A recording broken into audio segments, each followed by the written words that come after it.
இடம் நல்ல இடமா மாற்றப்படும். அந்த இடத்துல இருக்கிற சாவை கர்த்தர் மாற்றுவதற்கு கர்த்தர் வல்லவரா இருக்கிறார்.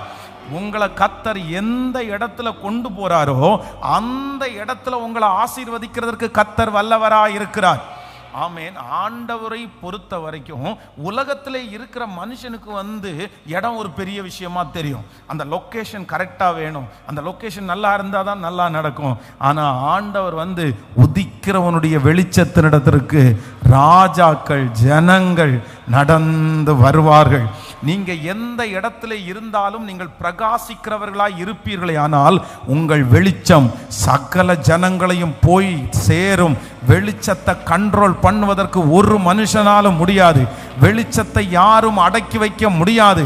வெளிச்சம் இந்த இடத்திற்கு மட்டும்தான் படும் என்று சொல்ல முடியாது.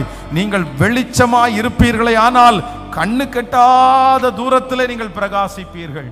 ஹல்லேலூயா. அப்போ